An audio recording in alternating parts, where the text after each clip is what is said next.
جماعت میں ساتھی منع کرنے کے باوجود باز نہیں آتے، موبائل لے کر جاتے ہیں. یہ وہ سب سے بڑی لایانی ہے جو آپ کے ہر عمل کو برباد کر رہی ہے، معاشرے کو برباد کر رہی ہے. اور آپ اس بات کو ماننے کو تیار نہیں کہ اس کو چھوڑ کے نکل جائیں. جب یہ نہیں تھا جب کیا کرتے تھے؟ اللہ جزائے خیر دے. ہمارے یہاں ایک جماعت آئی کویت سے.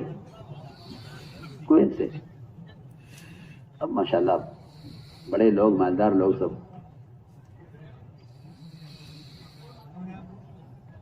انہوں نے آ کر بتلایا کہ جی ہم نے نظام الدین کی ہدایات سنی ہے کہ موبائل ساتھ میں رکھنا ہے. ہم 8 آدمیوں کی جماعت کویت سے آئے ہیں اور موبائل گھر چھوڑ کر آئے. بڑے بڑے تاجر ان میں، بڑے بڑے مالدار لوگ. اگر ہم سے کہیے گا نہیں تو نہیں صحیح. پوری جماعت 4 مہینے ہندوستان میں لگا کر واپس گئی. 4 مہینے کسی کے پاس موبائل نہیں تھا.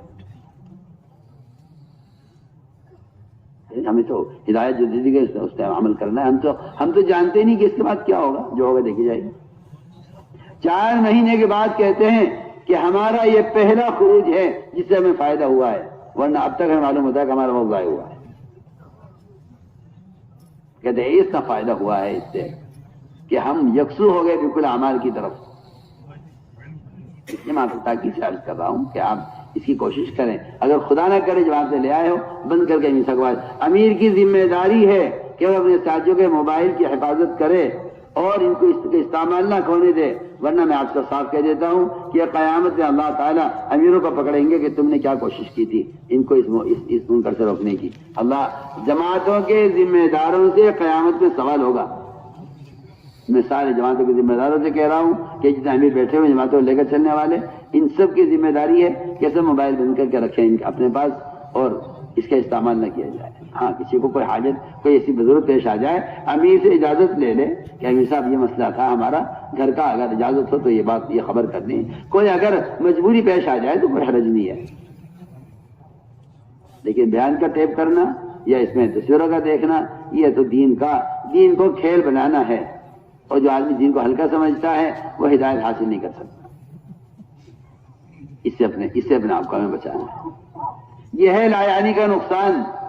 احد کے میدان میں شہید ہوئے صحابی، بڑی سنیے تو صحیح، شہید کا قطرہ زمین پہ گرتا نہیں سے پہلے مغفرت ہو جاتی ہے. کیا کیا فضائل ہیں شہید کے، غور کیجیے. صحابی شہید ہوئے احد کے میدان میں، جنازہ اٹھا کر یہاں سے گھر لے جایا گیا. ان کے اللہ کے رسول صلی اللہ علیہ وسلم تشریف لے گئے ان کے حوالے کی تسلی کے لیے. جنازہ رکھا ہوا تھا. ان کی والدہ نے کہا میرے بیٹے تمہیں جنت مبارک ہو. آپ نمائیں ان کی والدہ سے تم نے اس کو جنتی کیسے کہہ دیا؟ تمہیں کیا معلوم اس نے اللہ کے راستے میں نکل کر لا یعنی بات کی ہو. ہم سوچیا ہمارے پاس وقت فارغ تھا، ظہر کے بعد لمبا وقت تھا، تعلیم ہو گئی، بیٹھ گئے. ہاں بھائی تم دکان کھول کے آیا، بند کر کے آیا. ہاں بھائی کھیت کے آگے کیا ہو رہا ہے اور تیرے گھر میں کیا ہو رہا تھا، تو چلا تھا، تو کب واپس جاوے گا، میں کب واپس آؤں گا. یعنی لا یعنی باتیں. میں سوچتا ہوں، میں نے کہا دین سیکھنے کے لیے نکلے ہیں، سکھانے کے لیے نکلے ہیں، انہیں فرصت کہاں سے مل گئی اس کی؟ وقت ہی نہیں ہے دائی کے پاس. ہم نکل کے لا یعنی باتیں کر لیتے ہیں اور وہاں صحابی شہید ہوئے اللہ کے راستے میں. والدہ کہہ رہی جنتی میرا بیٹا. فرمایا کیسی جنتی کہہ دیا تم نے اس کو؟ اس نے جماعت میں نکل کر بیکار باتیں کی ہوں گی. سوچیے آپ. تو اس لیے ہمیں اس سے اپنے آپ کو بچانا ہے. 3 کاموں میں ہمارا وقت گزرے بس، دعوت میں، عبادت میں، سیکھنے سکھلانے میں.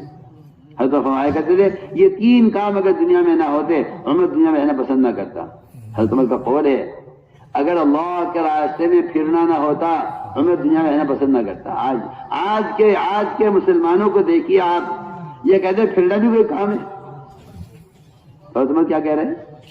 اگر پھرنا نہ ہوتا جماعت میں تو میں دنیا میں رہنا پسند نہ کرتا. آج کا مسلمان کہتا ہے پھرنے کی اس کا فائدہ ہے. اس زمانے میں کافر کہتا تھا محمد صلی اللہ علیہ وسلم سے کہ آپ پھرتے کیوں ہیں دین کو لے کر؟ بیٹھیے ایک جگہ، دین سکھلاؤں گا، آ جائے گا آپ کے پاس. ایک کافر کی بات آج ایک مسلمان کہہ رہا ہے، پھرنے کی ضرورت ہے. اور عمر کا قول میں عرض کر رہا ہوں، فرماتے تھے اللہ کے راستے میں اگر پھرنا نہ ہوتا عمر دنیا میں رہنا پسند نہ کرتا. اور دوسری بات یہ فرماتے تھے کہ اگر اللہ کے مطلب میرے پہ سجدے کرنا نہ ہوتا عمر دنیا میں رہنا پسند نہ کرتا۔ تیسری بات یہ فرماتے تھے کہ اگر علماء حق کی مجلسوں میں بیٹھ کر علم کی باتوں کو چن چن کر بندہ پیدا کرنا نہ ہوتا عمر دنیا میں رہنا پسند نہ کرتا۔ دعوت، تعلیم، عبادت، یہ تین کام اس میں بیان کر رہے ہیں۔ اگر دنیا میں تین کام نہ ہوتے تو عمر آخرت کو ترجیح دیتا، آخرت کو پسند کرتا۔ اپنے آپ کو ہمیں ان تین کاموں کے اندر ہی مشغول رکھنا ہے۔ یہ ہے میرے دوستو 6 نمبر جن کی ایک عملی مشق میں نے آپ کے سامنے عرض کر دی ہے۔ اس کے ساتھ اگر محنت ہے تو پھر اللہ تعالیٰ میں ہدایت بھی دیں گے اور ہمیں ذوق ہدایت کا ذریعہ بھی بنائیں گے، اور ہم اللہ کے راستے سے اللہ کا تعلق پیدا کر کے کچھ سیکھ کر آئیں گے۔ اور اگر معاملہ دوسرا ہے کہ نکلنے کے زمانے وہ کام ہو رہے جو اپنے مقام پر ہوتے تھے، تو جو آدمی اسپتال میں بد پرہیزی کرے اس کی تو کبھی صحت کی امید نہیں کرنی چاہیے۔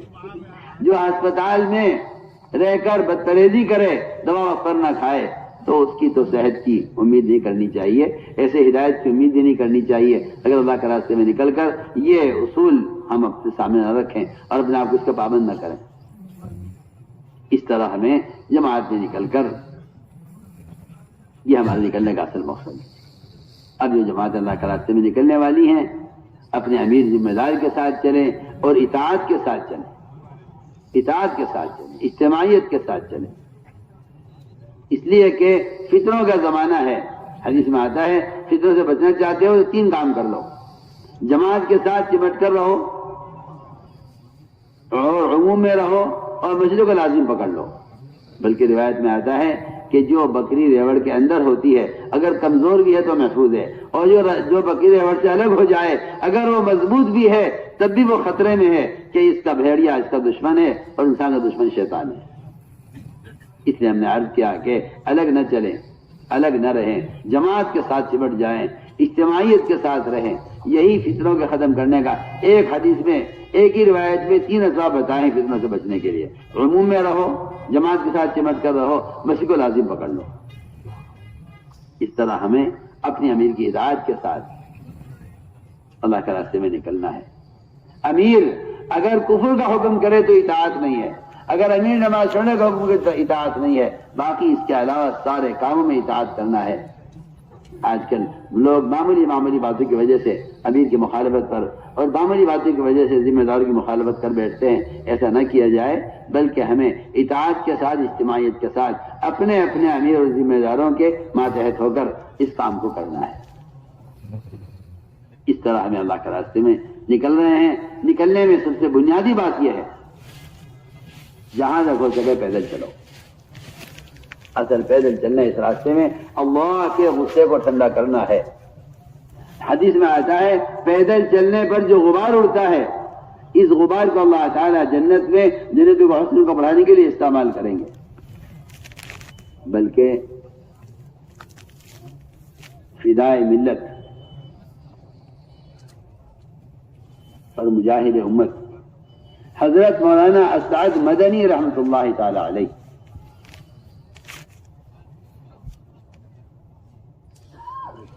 ایک سفر میں تھے، پہاڑوں پہ کسی مہم میں سفر میں جا رہے تھے، گاڑی میں کسی دیہات سے گزر رہے تھے یا کسی کچے راستے سے، تو غبار آنے لگا،